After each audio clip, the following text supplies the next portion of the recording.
Hello, hello, hello. Welcome, everybody, to Hot Rod Cameras. Woo!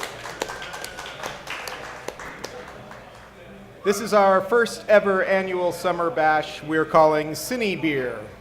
Anyway, there's wonderful food and drink over there. There are fantastic sponsors and product manufacturers here, including companies like Panasonic and Phedon and SLR Magic and IdeaVision and many others. Please, meet and mingle and talk. And of course, I'm very delighted to introduce right now Phedon Papamichael, who's sitting here next to me. He's about to be part of a live podcast.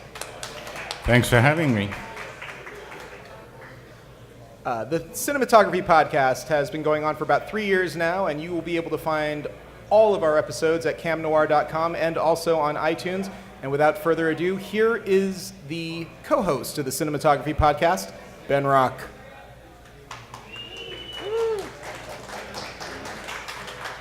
Thank you. Let me make sure I'm getting good. I need to lower my level here. All right. Welcome to our high-tech podcast, everybody. We're really excited to have you. We've never done a live podcast before, so this is our very first live podcast, and we couldn't be more excited but to have Phedon Papamichael here. Phedon, thank you so much for coming out. We can't really see each other through this morass of wires and cables. But I'm sure most of you are familiar with his work, but he's shot extensively for Alexander Payne, for James Mangold. You've done a bunch of work for Oliver Stone. And just amazing work. And I don't know if this is a term that really exists, but I would call him an actor's DP. I feel like he tends to work on things that are very performance-driven and finds meaningful compositions and lighting and stuff to underscore amazing performances, often for Oscar-caliber type movies. So thank you very much for coming out. Thank you for having me. So I want to start you off with the question that I always start everybody off with. Sorry, I'm going to lower this a little bit because it's coming a little hot. So a question that I start everybody off with is, you get a script and you're reading the script. What do you see when you're reading the script? And I often reduce this to, when you're reading a script, are you thinking of it as a thing to be lit, or a series of compositions, or anything else? To me, I feel like DPs tend to come from camera or electric, so I think that I reduce it to thinking that DPs tend to want lighting or lensing, but you can answer it however you want.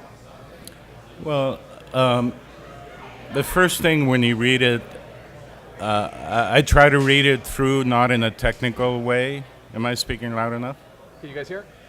Yeah? No? Go ahead. They're saying no. Okay. So I try to read a script and just take it in. I don't think about it technically at all the first time I read it. I try to see. It takes me really long to read a script. Like, most of my friends can read a script in like an hour and a half, 2 hours. It takes me like 4 to 8, and that's because I really want to the first impression is very important and very strong, so I want to be able to see the movie, and often it's pretty easy to see the movie the first time, and then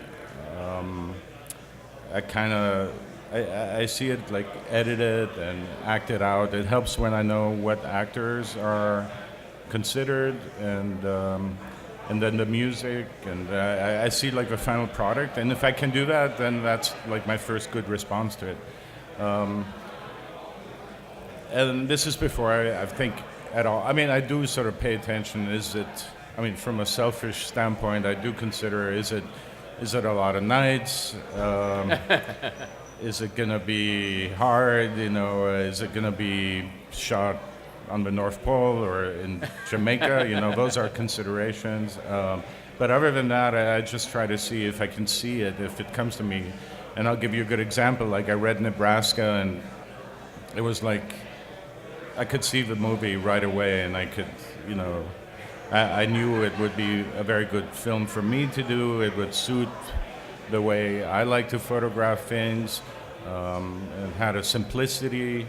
It had great characters, and of course being black and white, and Alexander Payne. So the second immediate consideration is who's directing it. So it's never like just the material that makes me decide to do a project. It's always a combination of the director with this particular material. So if I might have a script that I actually like and respond to, but then knowing who's supposed to direct it, I might pass on it for that reason, and vice versa. Sometimes there's a script where I think doesn't read so strong, but knowing who's directing it, I will, it will become a good film. So, but it's all very subjective, and you have to trust your instincts, and it's never that technical. It's just trying to imagine how will this director interpret this material? What is his style? Is this style suited for this material? Yeah. Is my style suited? Because, you can tell every movie hundreds of different ways.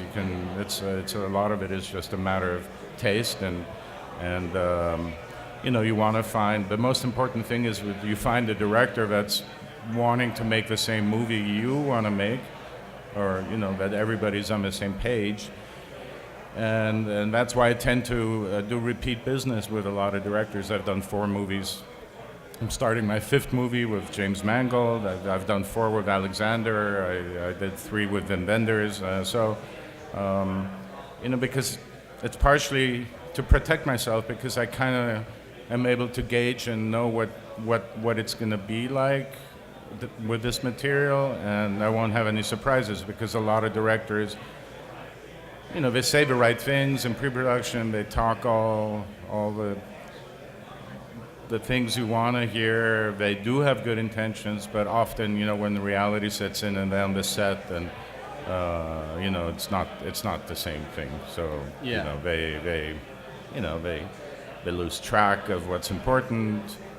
They get caught up in technicalities. They focus too much effort on visuals and lose the characters. I mean, often I see movies and I go, these are, technically masterful, but I don't care at all about the characters. So I do try to take all that in consideration, and that's because I've done so many movies in a way, and worked with so many great actors, that's become really the most interesting aspect of my work in making a film. So, well, you brought up Nebraska, and I think Nebraska is maybe a good movie to kind of talk about your process in how you went about doing it. So, because I feel like Nebraska is a movie that, in my opinion, is extremely compositionally driven. Like we hang on compositions for a period of time, and sometimes, we'll cut to a shot where there's 4 people in a doorway or something, and I can't even explain why, but it would make me laugh when I was seeing the movie. So to me, it feels like a very compositionally driven movie, but also in black and white. How much of... Well, somebody, I don't know if it was Orson Welles or somebody said black and white is the actor's best friend. And in a way, there is something about seeing a face without the distraction of a color palette, and the texture of the expressions. And that was certainly the case in Nebraska. But just to interrupt, and before you make it too long... It's all good. No, I mean... The compositions, that's something we intended with Alexander. Not to the extreme like Stranger in Paradise, that it's literally like single frame scenes. But we did try to minimalize the coverage, and we did intend to play certain scenes in the oneer, sort of in the tableau, and let the mise en scène live on its own. And obviously, if we discovered during that there is some value in a close-up or a little detail, we would add that. But often we went in planning like 3 shots, and then we did the first master, or let's say wider shot, and we realized it really stands on its own. It's really powerful. I don't require another shot here, so we would say, okay, that's actually great. And the humor that comes from these single compositions. And I'm a big fan of not, pointing the audience to what they need to be looking at. Being less manipulative with the frame, and I really enjoy personally discovering things in a frame. Stranger in Paradise is a movie that had a big influence on me in the early 80s, And I like to discover things in frame, and in order to be able to do that, you need to allow that frame to live, for a certain amount of time. But in Nebraska, there's definitely humor in the compositions. There's a scene where all the brothers got together and they're watching TV, and it's just a group shot. It's like 10 of them in the room, and that shot appears on the screen, and it gets an immediate audience reaction. I mean, people laugh before they even start saying their absurd, funny dialogue. I mean, it's just that frame evokes humor, and that's great when you can do that. And Nebraska had a great combination of this sort of tragic, lonely, moody setting with this absurdity and this humor and the lack of communication and all that. So that was all emphasized with these compositions and the slow pacing and the visual, the subtlety of the lighting, but also there's barely a camera move. There are camera moves in that film, but they're very subtle. They're always incorporated with an actor's movement. There's never an unmotivated or sort of an attention-seeking shot in it. When you're doing something like that, obviously we live in a world where it's like all fast cutting, all camera movement, all CSI angles and stuff moving super fast. Well, it's not all like that. But that's kind of the prevailing style. I feel like if you were going to make a caricature of the style of what's... Yeah, but I feel like it's going away from that again, because I give master classes often with like at A5, and I feel like the students actually want to go back to more traditional filmmaking. They're looking at designing compositions and camera moves and holding shots, and they also want a light. They don't want to just do available light. They want to sort of rediscover or apply that craft that I'm from that generation that still grew up with a light meter, talking to a lab, nobody really knowing what I'm doing, with a viewing glass. No video tabs. And there was a great mystery to what the DP was doing. Like, everybody thinks they can edit, everybody thinks they can direct, so those other departments had much more interference from producers. But a cinematographer at the time, there was a great respect for them, because there was something that was unknown to them, what exactly we're doing. Till dailies, and then in dailies, usually in dailies people were excited, so we got away with a lot. Okay, well, and so actually to kind of take a cue from you there, you're the third cinematographer that we've had on here who started out working for Roger Corman. And I feel like that it's kind of a mystical time for a lot of us who heard about it, where like all of these amazing filmmakers came out of it. And like I said, we interviewed Mike Mickens and Christian Seabalt, who were both Corman guys. Put me in the place. Like, what brought you to Corman? What was it like working for Corman? Because it seems like there are always low-budget movies. We still have low-budget movies, but there's something very special about Corman's whole. It was a fantastic period for us, for young cinematographers and young directors. It was, in my case, it was my film school. I never got to go to film school. I actually had recently moved to Los Angeles.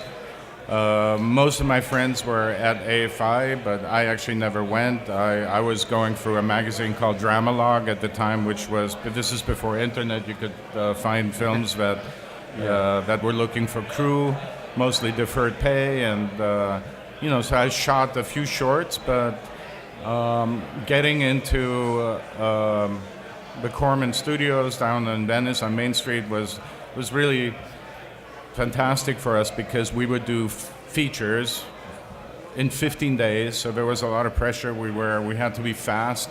We had to fulfill the elements of the genre. We had to, have. And during my time, it was a strip club, which was a set of he had 3 sets. He had a spaceship set, castle set, where he did, Edgar Allan Poe. And then he did, then when I was there in 89, or 88, 89, he had the strip club, So I only did like Strip to Kill 2, Dance of the Damned, which was a vampire falling in love with a servant, all these, but it allowed us to do extremely stylized things. He didn't really care what we did with colors and smoke, and we would get inspired and see, like, you know, I remember at the time, like, The Last Emperor came out, and it was all these, everything was bathed in yellows and reds, and we just copied all that and applied it to our you know, slasher stripper film. But it was great because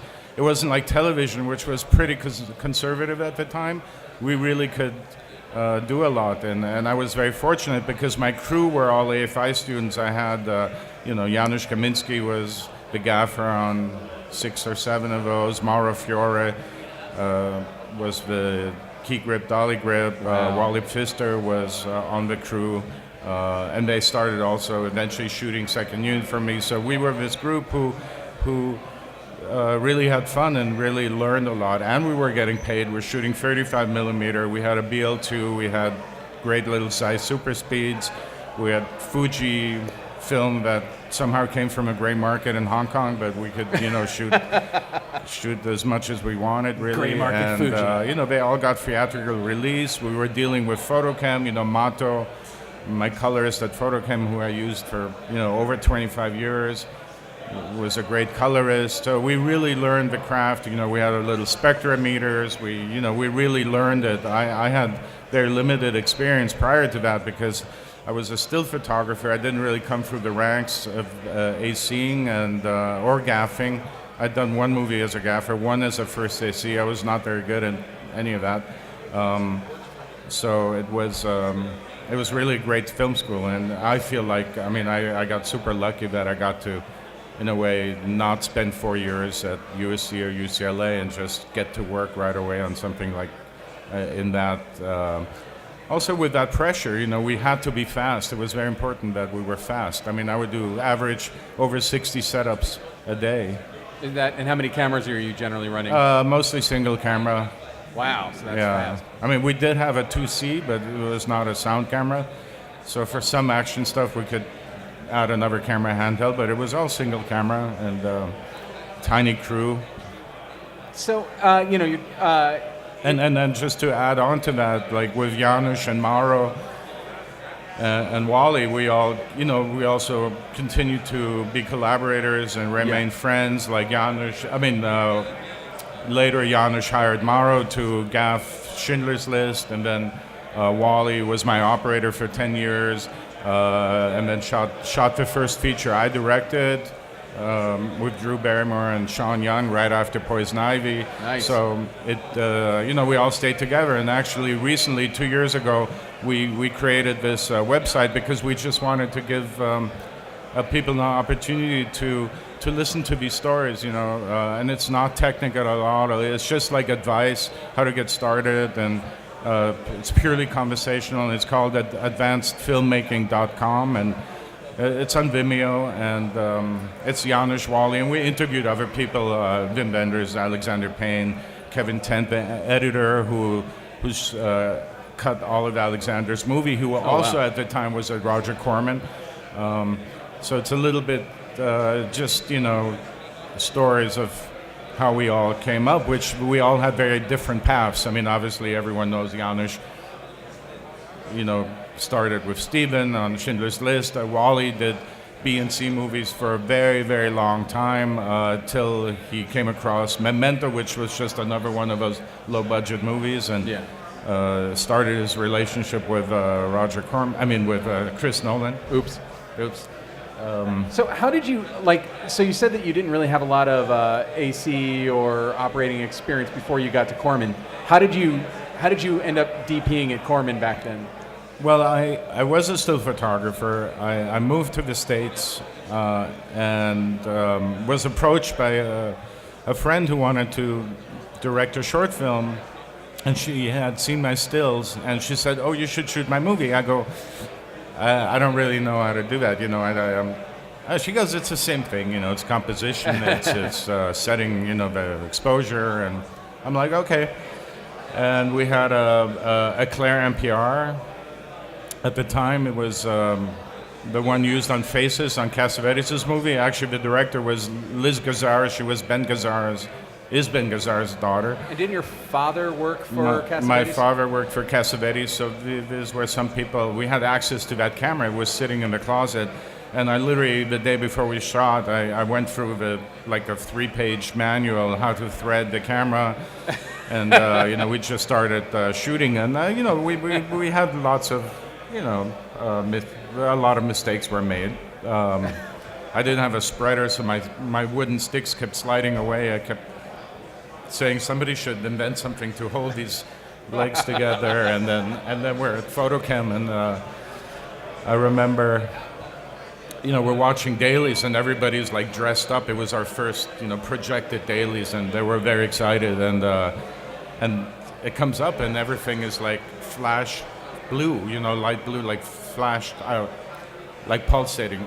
And they go like, Phedon, what is it? Why is it doing that? I'm like, I have no idea, So then the projectionist comes out and he goes, well, your mags are leaking light, I'm like, why are my mags leaking light? Like my $500 Nikon is not leaking light. Why is this $20,000 at the time film camera leaking light? And I go, yeah, you got to tape the mags off, which obviously we started doing, and later we still did on all the Panavision shows, and it's stuff like that. We just learned by making mistakes, and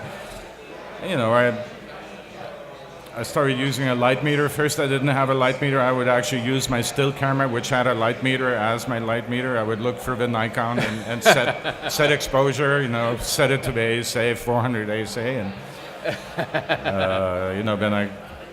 then so I do always recommend to people, to just start shooting and shoot as much as they can, and most importantly, find people and create a group, or most importantly, find a director that is on the same wavelength than you are creatively, and try to stick together and really find people that have the same taste.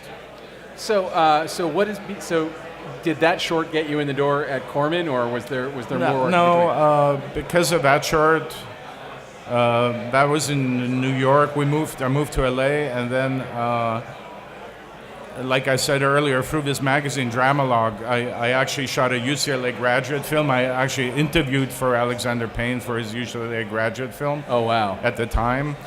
He didn't hire me, so I got a different UCLA graduate film. They could bring in DPs that were not at school. Yeah. And I shot that, and then Alexander ended up being the boom man on that. So we know each other for like close to 30 years. And then we always lived in the same neighborhood. We lived in Echo Park and in Silver Lake, and then so we knew what we were doing. And then because I lived also, in Silver Lake, a lot of the A5 students lived there, so we would hang out in this cafe. Actually, at the Vista at the time, we would watch movies there. That was my other, really the second half of my film education was going to the Vista, going to the New Art, going to the Beverly Cinema, and seeing. 2 movies a day, seeing 2 Tarkovskys, 2 Fellinis, 2 Pasolinis, that in conjunction with shooting these, no-budget things, and there was also, before that, there was the Z Channel. I don't know who remembers the Z Channel in this room, probably nobody, but it was certainly not me. You don't? No, I know. It was brilliant. There's actually a documentary that my cousin Zan Cassavetes did about the founder of the Z Channel, and it was sort of a cable channel, but his programming, he would do a lot of premieres. Like he would actually premiere indie movies that wouldn't get a theatrical in the studio system, because at that time there wasn't really, Fox Searchlight or. There was no outlet for a lot of these smaller indies, so he would premiere these, but he would also show the same, Fellini film, like 8.5 and Amarcord, like for a whole week. Like you could watch it, on Thursday, like 3 times a day, and then so it was pretty brilliant.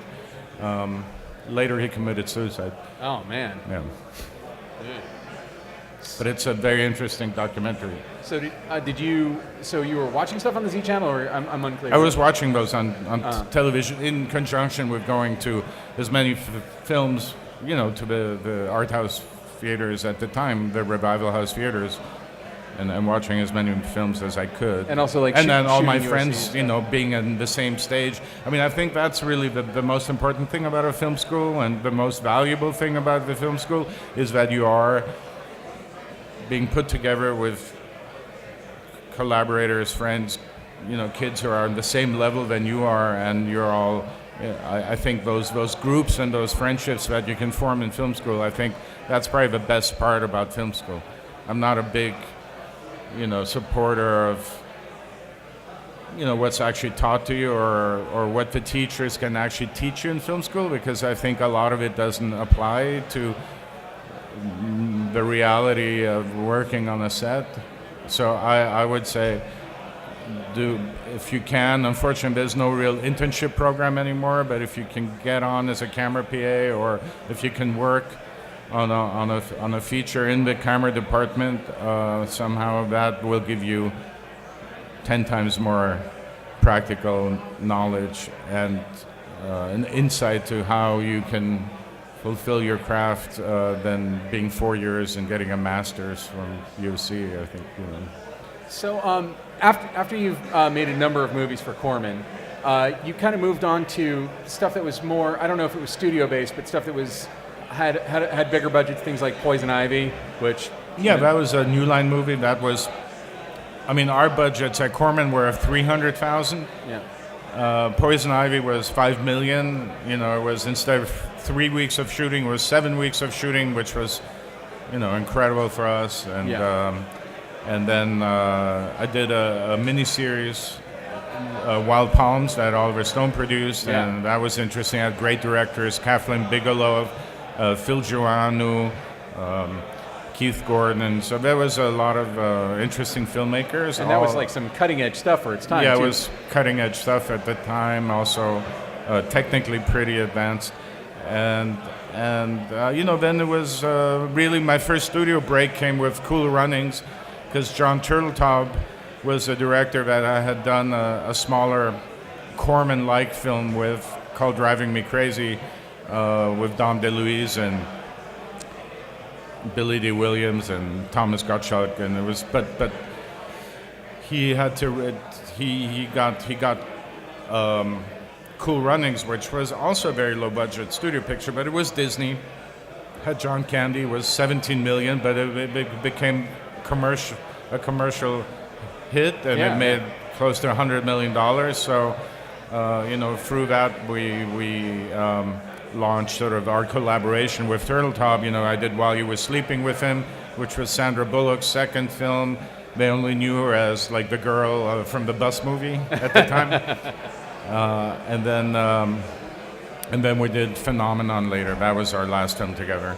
But that kind of got you into the studio world. Now, so each one of there's several steps. It's like getting into Corman, entailed something, then kind of getting into like New Line kind of a situation. Like, what was the thing that kind of got you over the line to the next level of your career for each one of those? I think being able to get the first studio movie and getting approved by the studio, because if you hadn't done a studio movie, it's really hard to get approved to.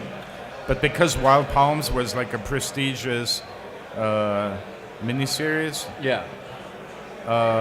they approved me. And then, I had all the qualities that they liked. I was uncomplicated. I didn't have a lot of equipment because I was not used to a lot of equipment. So I didn't order a lot of big packages, and then I was fast. I was really always. I've been fast. Even now, it's a very important quality you have to have as a DP. There's lots of great cinematographers that have worked in the 70s and 80s that can't work anymore because they're just too slow. And that those times are gone.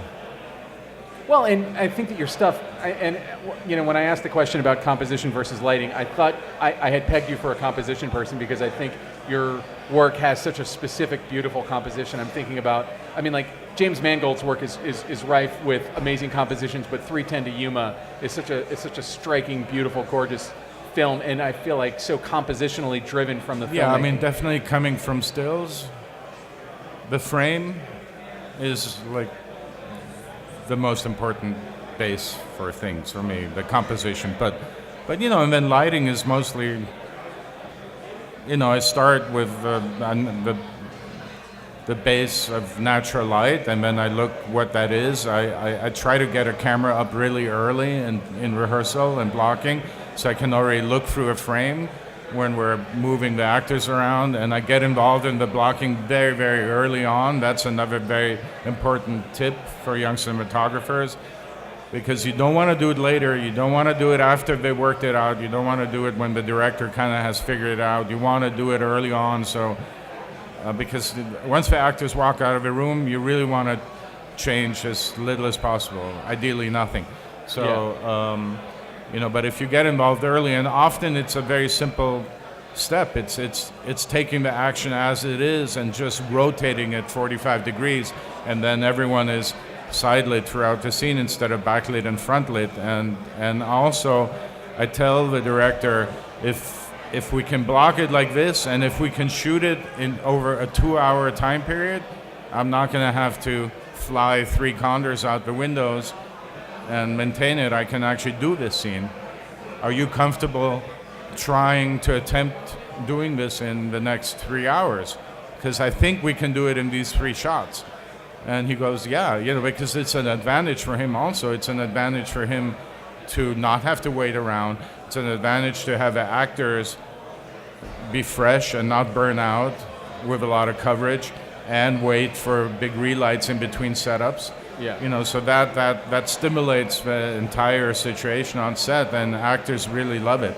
And George Clooney, the reason I ended up shooting 2 movies that George Clooney directed is because on Descendants, he saw how I work with Alexander, and he works in likes working in a similar way, which is also, limited coverage, short days, get home. Get home, get back to the basketball game, and so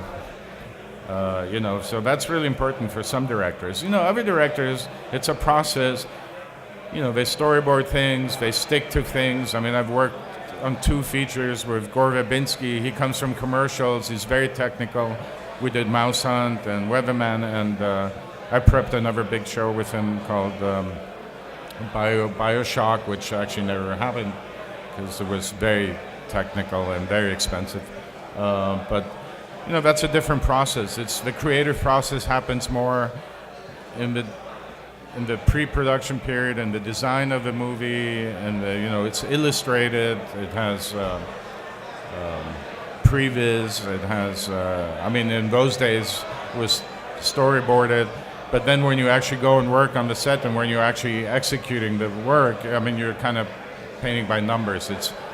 There's no flexibility. And to me, it's always more interesting.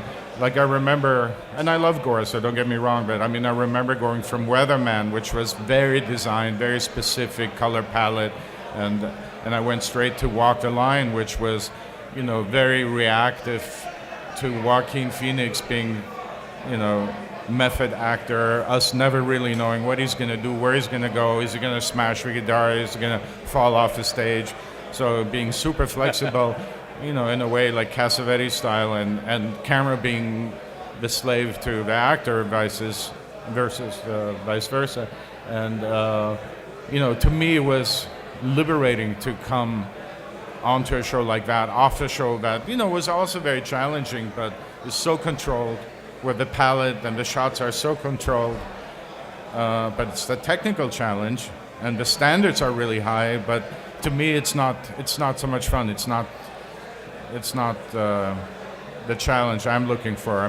The challenge I'm looking for is to discover things in a performance. Steal these little moments, be there at the right time, give them the freedom so they can do that, and being there and capturing it as inintrusively as possible. And it's interesting that you're saying this, and I had read some interviews with you before this, so I kind of knew that your preference was kind of working it out. But I feel like when you look at Wim Wenders' films, you look at Alexander Payne's films, you look at James Mangold's films, they all feel very designed top to bottom. And I'm not saying that you're making it up on the day, but they feel, if you were to tell me that they were all, meticulously storyboarded, I would believe you, because there's such outrageous intentionality behind every setup and every composition. And if you're not super prepared walking in, sometimes you're not going to be able to find that on the day. But I feel like that's like one of your skills. Mangold and Alexander are also writers, so they understand the material really well.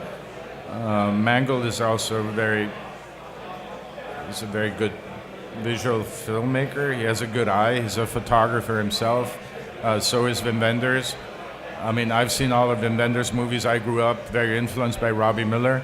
So to me, I understood his aesthetics very well. So there was actually very little communication creatively. And even with Mangold, and he always says, don't say that in events like this. Don't say we're just winging it, because people don't like it. Like if you're not putting in the work. You're extremely skilled people who are going but you can't do it with everyone. So I'm just saying, but if you have somebody who has that ability, who can, figure things out in his head quickly, then it's great. It's great to do that. And I don't like doing it with people who are not comfortable doing it, because I'm not comfortable if a director is not comfortable. I don't want to take the director into areas where he's, I can see he's not sure if we got it, or he doesn't really understand it. That's not that interesting to me. I mean, I'm there to serve a director. I do want, in the end, of course, to contribute.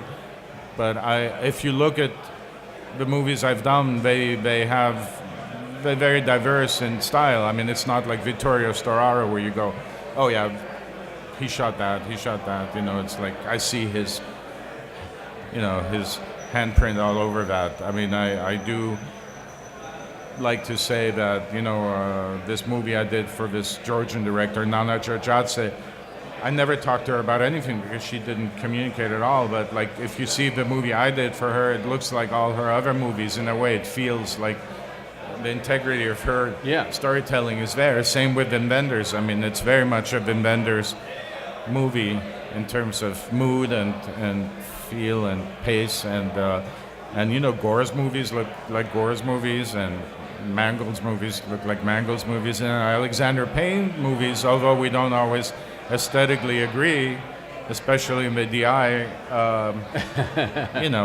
but I made the choice to work on that film. He's a great filmmaker. I think he's like the Hal Ashby of our generation, or, Altman. I feel very privileged that he's working with me. I'm not going to enforce what I think is right. I want him to be comfortable and be working. I mean, it's his movie, right? Well, but take me into this, because I think a lot of people maybe don't understand how a lot of people don't understand that. How this negotiation works, where it's like you come in, you have all of your experience, you have all of your knowledge, and you have an opinion about how to do something. And then somebody and I'm just using Alexander Payne as an example, and we could talk about something such as the DI. How does it work? Like, do you go in, do you make your case? How emphatically do you make your case? I assume at the end of the day, Alexander Payne gets to decide how he's going to do it, but it's kind of a political part of the cinematography.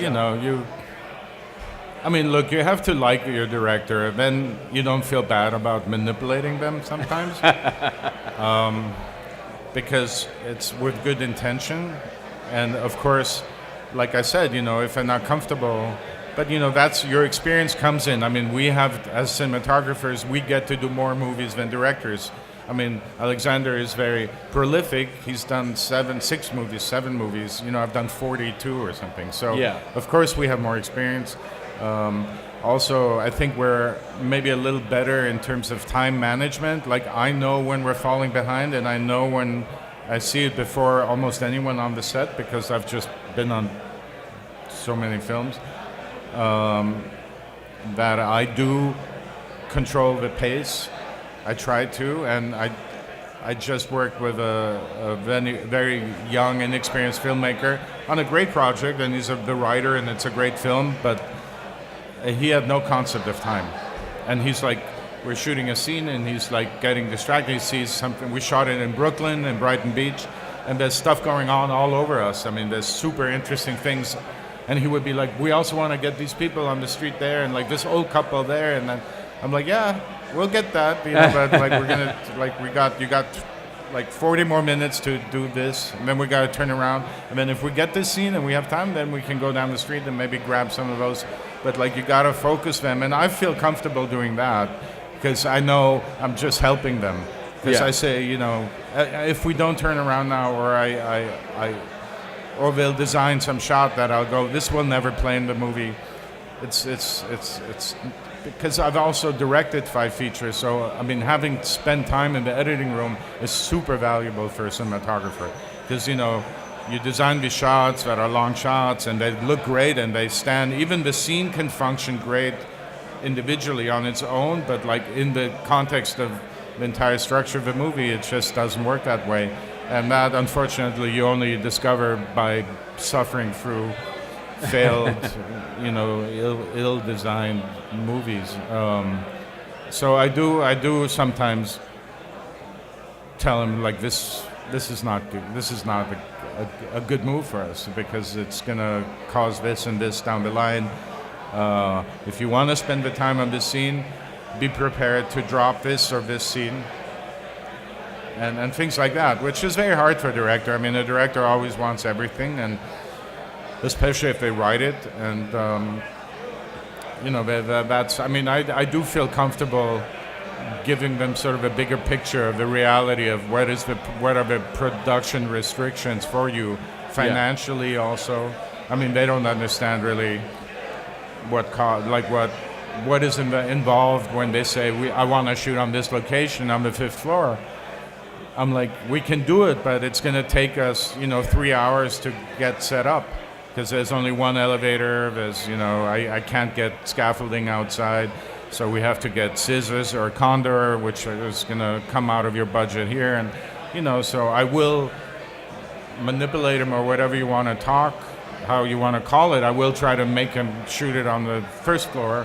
Or, just because I go, it's going to give you more shooting time. You're going to be able to do the scene in 2 days instead of 3 days. Things like that. So I do think that's where an experienced cinematographer should get involved. And it's not bullying the director. It's. I mean, that's why they hire you. They want that. They should want that input. But in terms of style and emotionally, where is the heart? Like every scene has its purpose, its function, and if they don't know that, then it's super frustrating for a cinematographer. But if they know that, I don't care how they communicate it to me. I need to know what it is, and then I will interpret it for them like the most effective way. But they need to know what it is, and I always ask them, what is important for you in this scene? Like, what are we getting out of the scene? Because then I can decide how to cover it, and I can decide what to drop and not lose the essence of what is the essence of this scene, and why is it necessary to function, in the timeline of this movie. Can you give me an example of that? Because I think it's something that everyone analyzing a script really needs to be thinking about. When you're looking at a scene, have you ever come into a situation where you're shooting a scene and you realize the thing that you thought it was about is not what the director is aiming at all? Say that again? Have you ever been in a situation where, like you're talking about what you call the heart of a scene? So like you're doing a scene in whatever movie. Have you ever been in a circumstance where you disagreed with the director on what that was, or on what the essence of that was? Or is it really something that you just look to the director to specify for you? Well, I can't disagree with the director if he thinks that is the essence of the scene. I'm not going to disagree with that. I'm not the writer and I'm not the director. Yeah. But if he tells me what the essence is of a scene and I realize he's not getting it, then I will get involved. Then I feel he's not capturing that because he's shooting everything. He's spending like 2 hours on a master that I'm not getting the information that I need that he told me is the essence of his scene. Then I'm going to say to him, we got to get off his master and we got to get in there. Yeah. You're wasting too much time on your master. But like, I'm not going to disagree, having read the script and having chosen to work with this director, if he tells me this is the essence of the scene and we're doing it, and I think, this is not good, I'm not going to tell him it's not good if he's getting the essence of what he thinks is the essence of this scene, Yeah. I mean, we do, between us, other crew people, like my gaffer, who's I've done 30 movies with, and my operator, like Scott Sakamoto, or somebody who's very experienced. I mean, we will say this scene, we go not in the movie. This is not going to be in the movie, and we do know that. I mean, we do, and that does happen a lot. I mean, and I go like, don't worry about it. Like, they go like, should we pull the gel off the windows? And don't worry about it. This will never be in the movie. Really? Yeah, but. And like, what percentage of the time? Ideally, you don't want to, be in those situations. Cool. Well, I wanted to. Actually, before we open it up to questions, I wanted to talk to you a little bit about your directing career because you've done, like you said, 6 features, correct? Yeah, I think 5, and a 5. Short film. Okay. Recently, I did a short. 6 films. That's where I get the number from. And I have 2 in development. So, I always want to know from DPs who direct, what is it like handing the reins over to another DP? Well, first I should say, whenever I direct something, I'm super happy to go back to DPing. I do love the experience of the actual directing the actors, and I do like the editorial process. I do love music with images. The craft part is great. The problem with directing is there's this whole period before where you're trying to cast a movie, trying to finance it, and then after the movie's done, at least the movies I'm involved with, trying to get a sales company distributing it, having it seen, and that's very unpleasant. So what's great about being a cinematographer is normally by the time I get hired, the movie is really greenlit, it's in place, it's almost cast. I get to start work, and then when I wrap, the movie goes for its process and eventually comes out. I don't have to deal with any of that. So that's really great. I'm saying that to explain I'm not a frustrated cinematographer. I love shooting, especially with directors that I respect. I think it's probably the better of the two in terms of jobs. Of course, you're not always in the position where you can choose the projects you work on, but I feel very lucky that at this point I kind of do, and I'm very happy. The reason I direct is sometimes I have something that interests me. I also have shot movies that I directed or operated them. I do like that. I do like in coming to set and not having to, I feel like it's actually less pressure having to just being able and decide what to do, because if I take a risk and I'm the director, cinematographer, then I carry the consequence of, if I say we're not going to do any other shots in this sequence and let's move on, I don't have to feel like I have this guilt that maybe we missed something and he's going to be suffering for it later, and you're responsible for your own decisions, which I think in a way it's less pressure for me. I feel more responsible often for a director I work with. I'm more reckless, let's say. I direct a lot of commercials, and I do 3-hour days, 4-hour days, because I feel like I got it, and I just sort of, I'm kind of more reckless. No, it's and it's very similar in a way. I mean, in Europe, when they ask me, what do you do? I say, I'm a cinematographer. Oh, like a lot of cultures, like Eastern European cultures, like that have great film traditions, like, right now I'm working in Republic of Georgia, but they've been making movies since 1900 and in film studios. And to them, when you ask them, who's your great filmmaker, they will name the cinematographer, who did...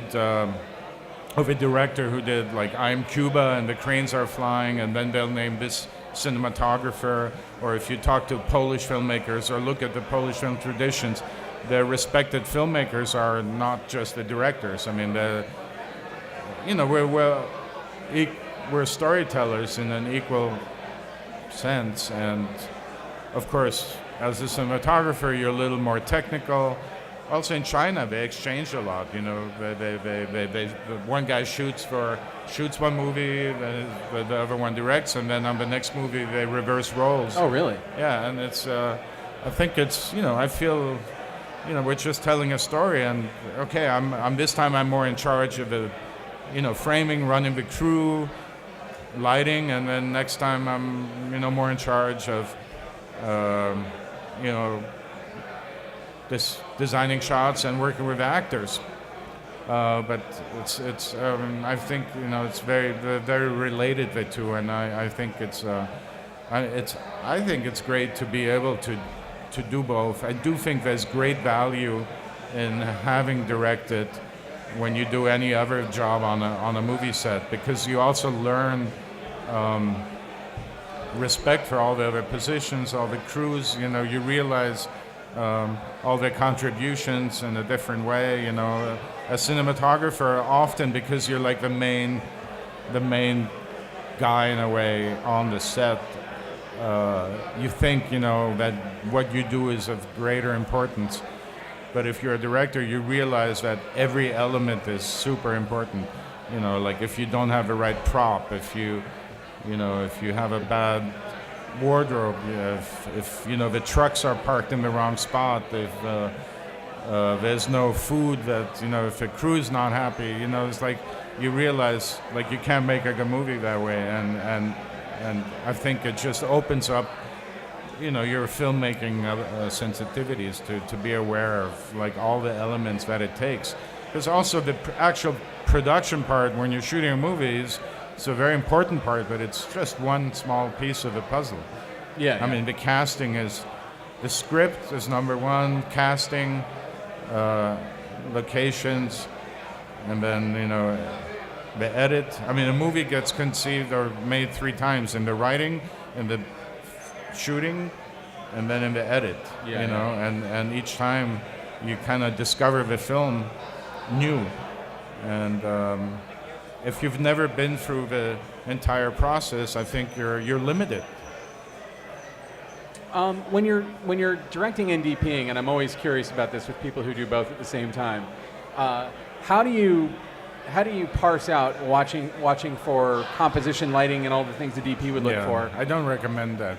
And I did that, but I don't think it's a good idea. I don't think it's a good idea to shoot and direct on the same project. But I like it because I used to operate anyway, and when I had my eyepiece, now I don't use an eyepiece anymore.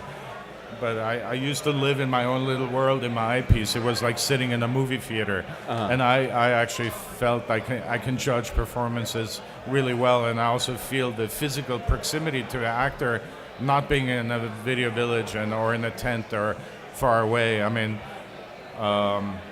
is of great value that you can take your eye off the eyepiece and say something to a human being that's right there, that's acting, that's insecure, that needs another face to read human feedback, and just hearing a voice from the tent. Okay, that was good. Let's do another one. They look at the operator. I think the operator, and traditionally the operators had a great importance with the actors, like Bruce Dern, who has done 100 movies. He remembered all the operators over the years. Same with Dustin Hoffman. Remembered every operator's name in England and everywhere. That's because they had a special rapport, and so I try to be by the camera, whether I'm directing or shooting, and I try to bring my director next to the camera on an Apple box or standing next to me using my monitor, which now, of course, since I'm shooting digital, I actually operate off a 17-inch OLED, and I light off of it. That has the LUT applied already, so I'm already looking at the sort of approximation of what our final product is. And but in the old days, even with a film camera, I would have him stand and watch the onboard monitor, and the actors love that. And I think any director should try and do that. Cool. Well, I would love to open up to questions from the audience. Does anybody have questions? Don't be shy. I will repeat your question. Anybody? I won't be able to hear you.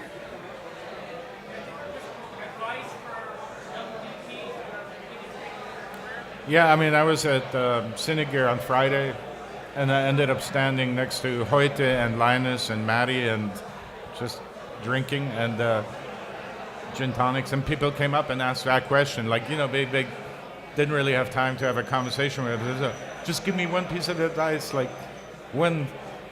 And Hoyte said, I don't know, I don't know really what to tell you. And I go, well, you know, and I said it earlier, is try and find filmmaker that like wants to do. I mean, you know, I don't know what you want to do. Like, you like horror films, I don't, but I've done horror films. You know, try and find what you like, and try and find a filmmaker. If you're a cinematographer, try and find a director that has, you know, likes the same kind of movies you do and stuff, and just try to find the talent. Try and collect talent in whatever capacity you are. I mean, an actor has to find that, and a director has to find a great producer, a great writer, or you know, I think that's the most important thing that will lead you to success. I mean, you can't do anything on your own. You can never. If you shoot a movie that looks great, but the movie sucks, it's like no one's gonna give a shit. You know, it's really a problem. Because often I feel some of my best work was done on movies that didn't really work, and it's such a waste, you know. So,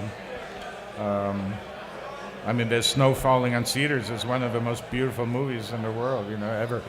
But people never really talk about it.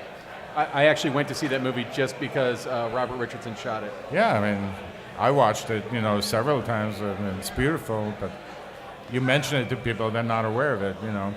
I mean, Sideways is not a visually spectacular movie, but people go all the time, oh my God, Sideways, you know, I fucking love it, you know, like no matter where I'm in India, in Africa, like South America, they always like, you know, so if you get lucky, you have a good looking movie when it's also a good movie, you know, but that should be what you strive for. So, you know, find a talented director, try and find good material. On the other hand, I will contradict myself and say, shoot as much as you can.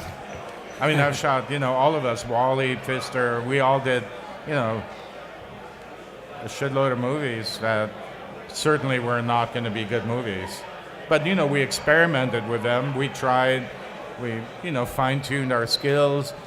And on every movie, you will meet one person out of the 50 or 100 or 300 people that are working on it that you will form a relationship with and connect with and keep them, you know.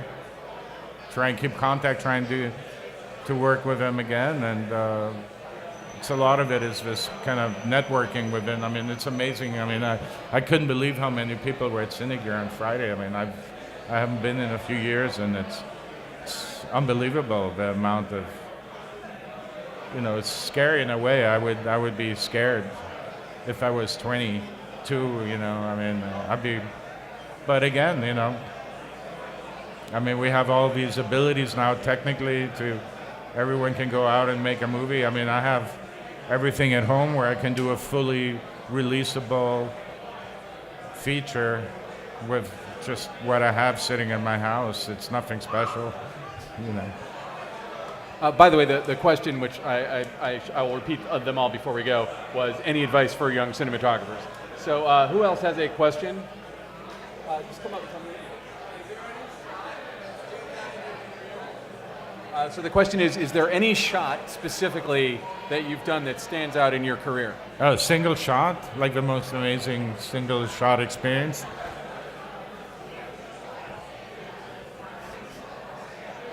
Well, there's always an excitement level. You know, when we were earlier, we couldn't afford anything, so when I had a Titan crane and stuff, and I was somewhere, you know, that was great. And we would design cool shots.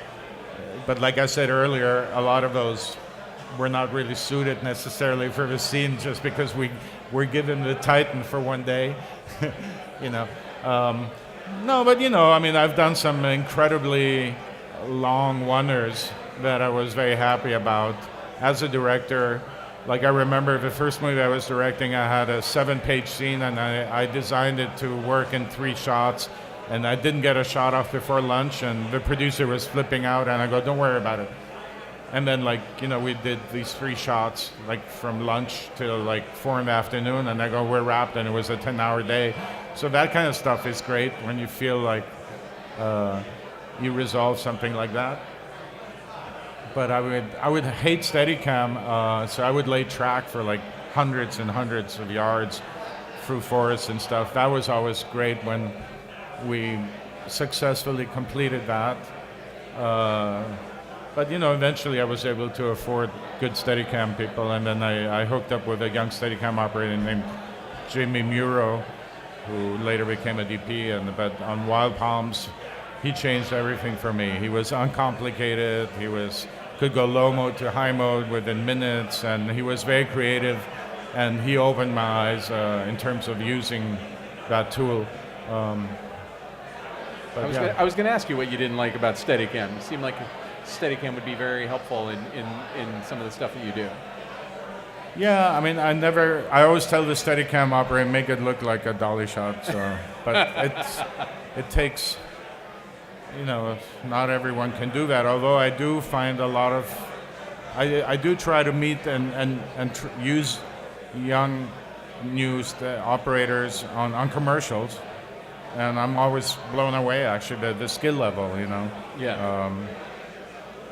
I just met a few years ago Ari. I recommended him to Linus, and he was voted Operator of the Year for La La Land. Oh, nice. But I found him on a commercial.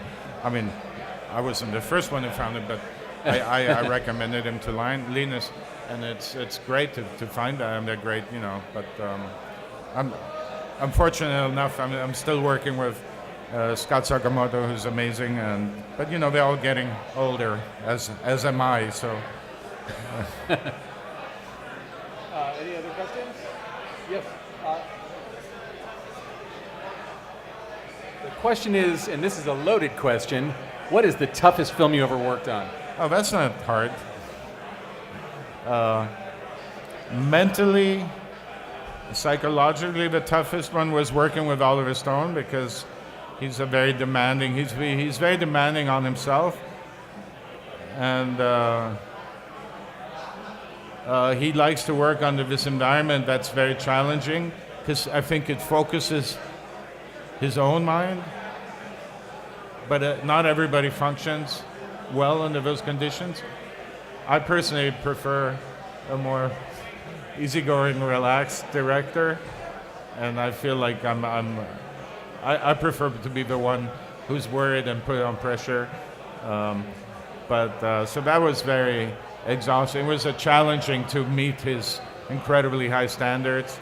And I do remember when I wrapped that show, I sat with my key grip on the tailgate of a grip truck, and I was like, "Fuck, man! I mean, that was a hard one."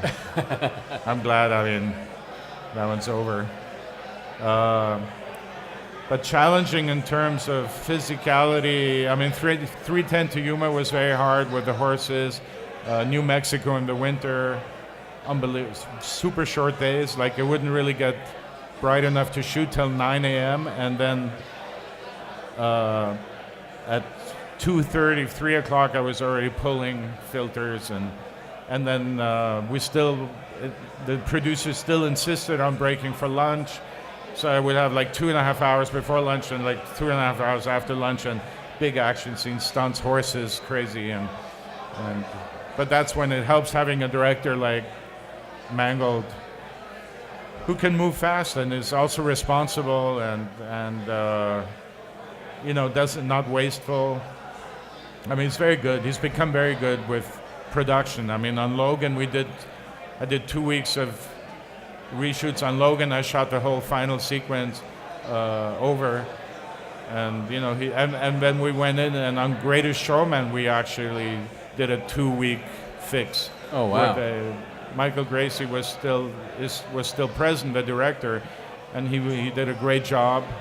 But we came in and there were some new scenes written and stuff, and just the way James Mangold is so specifically focused on what's needed.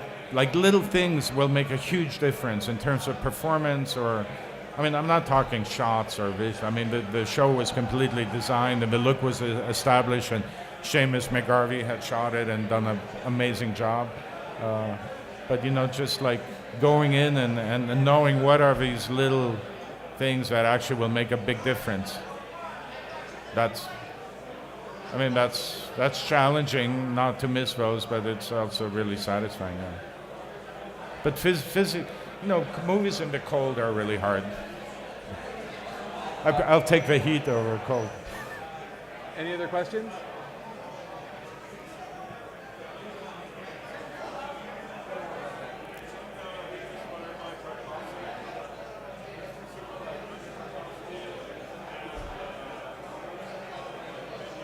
I can't hear you. Sorry. Go ahead. Yeah. Yeah.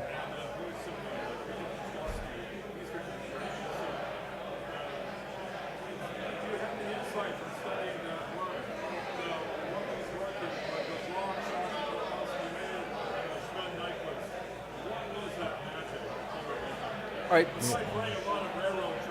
Yeah. The question is, any influences from the Eastern European schools of Tarkovsky and Kieslowski. I mean, a huge influence for me. I mean, I grew up watching those movies, as well as Antonioni movies and Japanese masters.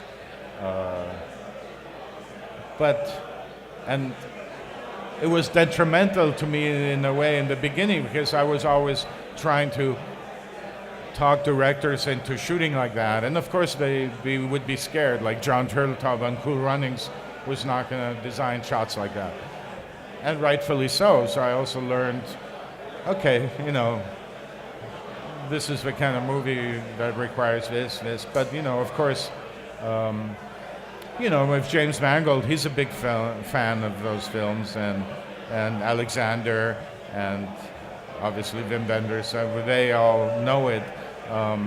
But there's a poetry to the way to tell a story that way that's also very visual, but also emotionally very impactful. And if you can get those moments, but you also have to recognize, is the content strong enough to shoot like that? Often I would apply that visual style to something that was banal and therefore just became pretentious and boring. So, that's what I was saying earlier, It's important that the movie is good. If it doesn't become good because of that, you have to abandon that. You can't get hung up on you can't insist on that. And then a lot of it is also the performers, like the actors have to be able. I mean, I literally remember showing a scene from Lawrence of Arabia to John Turteltaub, and I go, look, this is where he tells him you're going to go to the desert and all that. It's like a wide two-shot that goes on for 10 minutes. There's not a single close-up. Or you look at The Graduate, how that's covered. I mean, there's a scene where they're at the bar at home, and Bancroft comes in the back, and she goes upstairs, and you never cut to her, and you see all the expressions change of the actors in the foreground. It's such a powerful shot and so economically told. I mean, we're always looking for economy of storytelling, That's really important. But if you don't have the performance to do it, you're gonna have to cut away. I mean, we often integrate non-actors with actors. Like on this Georgian film I just did in Brighton Beach, 80% of the cast were civilians. So, and not only that, they've never seen a camera. They've never been anywhere near. I mean, like not even like if you get somebody from LA, they kind of like know how to a little something, but they had no idea. Like you would say, stop. I mean, forget marks. Like that's you can't put marks because they'll look at them. You can't tell them not to look at. I mean, so you build barriers with chairs and But if you're working like that, and this director was very, very he is Eastern European, and his movies are very much like that, like the Romanian films now. And but he said, and also it's shot in a language that I don't speak, so I'm like, how's the performance? I kept asking him, is this good? Because the shot was great. He's like, no, So I go, okay, well let's cover it, because we have to. I mean, it's great if you can do it, but often you can't. I mean, if you have, you have, Brando or Peter O'Toole or Laurence Olivier, it's great to hold on a two-shot and get a feeling for, that, but.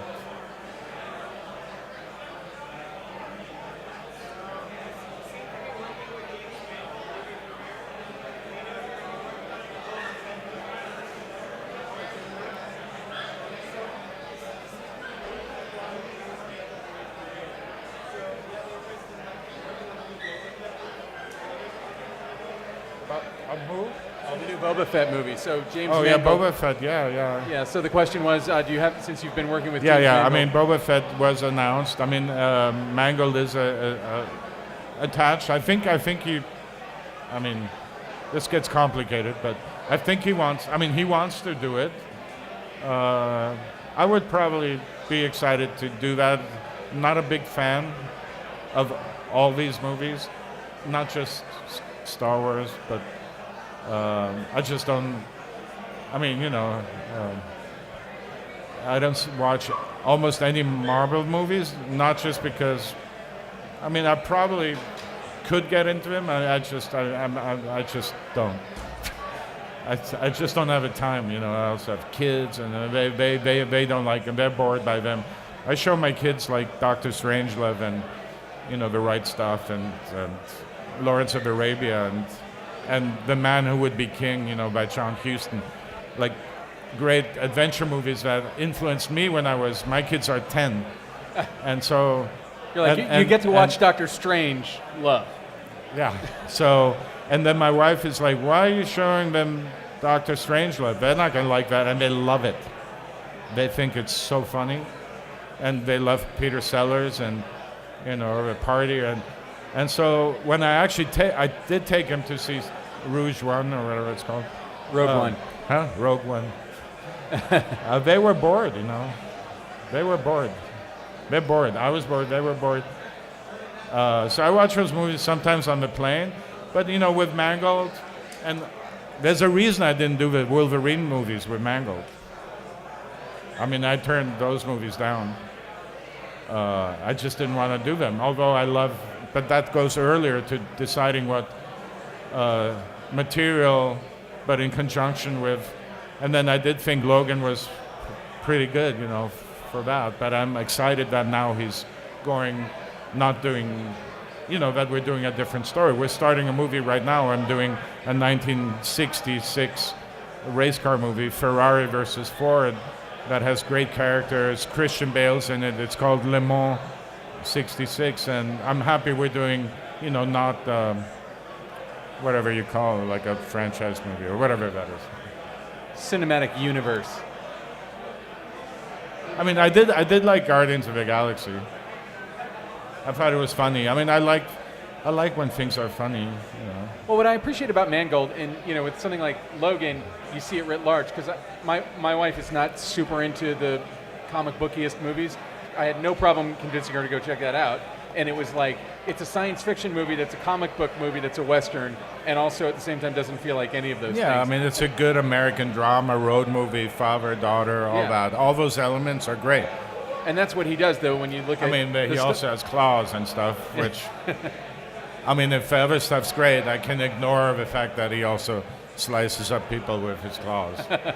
But like, you know, Mangold, what he's so great at and what you've been so great at working with him and the other stuff that you've worked on is all this like very deep character stuff and kind of character-driven stories. I mean, if the character's there, you can do a lot. You know, you can take a lot of liberties. It doesn't matter. I mean, look, John Cassavetes, I don't know how many of you have seen like Women Under the Influence or Faces or... You know, I mean, technically, if John was alive right now, he'd be shooting with an iPhone, you know, and they'd be very powerful movies. So, I mean, if you have strong characters and it doesn't really matter technically. I mean, although I'm a cinematographer, like when I do direct, I don't put the emphasis on the visuals. Like, I mean, I mean, I'm happy when the visuals work and work with the story, but I mean, it's more important to, you know, to achieve, you know, whatever story you're trying to tell effectively. I mean, so it can be distracting. I mean, I fucked up a lot of movies directing just because I was doing every job except actually directing. I mean, I literally would get there, start moving base camp, you know, setting up craft service somewhere else. And a lot of cinematographer directors, some friends of mine, have fallen into a similar trap. It's also sort of a comfort zone for us. Like, we address the things that we know how to do, and we do that, and then we save talking to the actor till the last moment, because we don't really want to deal with the, you know, the random possible response that they're going to give us. So let's do one more question. Does anybody else have a question? Somebody's got to have a question. Bill Titolo has... Oh, go ahead.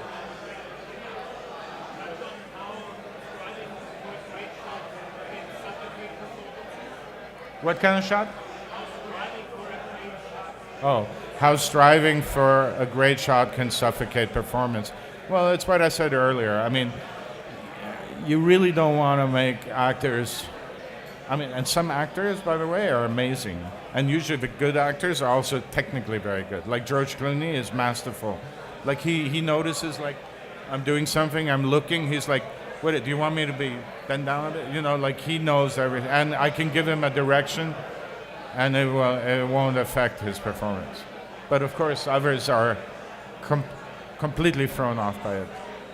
And then they'll either do what I ask them to do and then like blow the whole take in terms of, or they will forget it, so it's pointless to tell them. So, but you know, so you want to give the actor, you don't want to, I mean, if I have an actor who's amazing and also technically amazing, I will tell him what I need. I will tell him what will help him and me. But you know, over designing a shot and them having to be stiff therefore, or not being able to feel free to move, also for light and things, you know, can suffocate a performance. But sometimes you have to tell him. Like, I did a romantic comedy with Bill Pullman, and he was very methody. It was with Sandra Bullock, and he kept always playing his head down, and I could never see his eyes. And I go, this is a romantic comedy, man. The window to your soul is through your eyes. I get nothing out of you doing like a James Dean thing here, you know. It was just. So I told him, you know, I'll tell him, and if they're smart and nice and not, you know, affected by thinking they're a star, which he was. I mean, they get it. I mean, you know, they should. A great operator can be the best friend for an actor, and the smart, experienced, good actors know that. But you know, you gotta know how to do it. You gotta know how to talk to actors. That comes all with experience. I mean, a lot of people get in trouble. A lot of DPs do super inappropriate things. I mean, Christian Bale, I mean, I've worked, my Wally's done 6 movies with him. I've done a couple. I mean, he's like the greatest, nicest, respectful guy, but, this blow up that everybody knows about, it's like, there's a reason, it's like you gotta know how to do it, and that you learn. I guess that's experience. I mean, experience is really, you're not getting better at what you do, or you're not going to become more talented and a better lighter. You're gonna get faster, and you're gonna know how to see problems before they happen, so you can predict a situation that's going to be a problem before other people do, and therefore try and fix it earlier. And that's really the main thing. I mean, Haskell Wexler, when he was directing, and he was talking about when he had his cinematographer, because I would watch him and I would give him the freedom, and eventually he got exactly to the point that I would have gotten. It just took him like twice as long. But, Well, cool. So I think that wraps it up. Let's please have a round of applause for Phedon Papamichael, and also for Hot Rod Cameras for hosting this event. Thank you very much, sir. Thank you so much. I can't hear you. Oh, yeah, before we go, where can people find your work online? I know where. Online? Yeah, if people wanted to find you, are you on social media or a website that people can see your work? I'm not a big social media guy. I do have an Instagram account, Papa2, P-A-P-A, the number 2, but I post very little, and I mean, I have my commercials on Untitled.tv, because I'm represented by them as a director. I have a very old site that I haven't really updated that has some things at PhedonPapamichael.com. Every DP has an out-of-date website. Every single one that we've talked about. I haven't touched that in 5 years. And then I have, like I mentioned earlier, we do have, which is pretty interesting, I think, but is with Janusz Kaminski, Wally Pfister, and myself. We shot about maybe 8 hours worth of just conversation, like we just had, talking about how we started, how we collaborate with directors, how we pick material, how we choose to buy equipment or not buy equipment, how the industry is changing, those kind of things.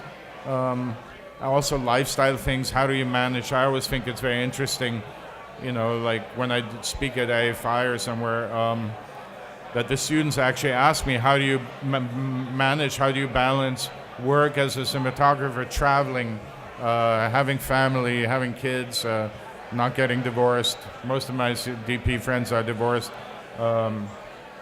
Balancing all that. I think that's really important stuff to consider as you're entering, this business, and especially cinematography, because we are on the road a lot and we're gone a long time often. So at advancedfilmmaking.com, we do talk about that.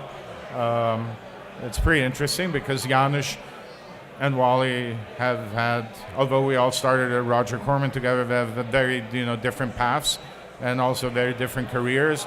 Wally stopped shooting and he's directing, and now he's directing exclusively commercials. So all these different lifestyle choices are pretty interesting, I think, for young filmmakers. So. All right, definitely check that out. So thank you very much. All right, great. Thanks so much. Thank you very much. Thank you, sir.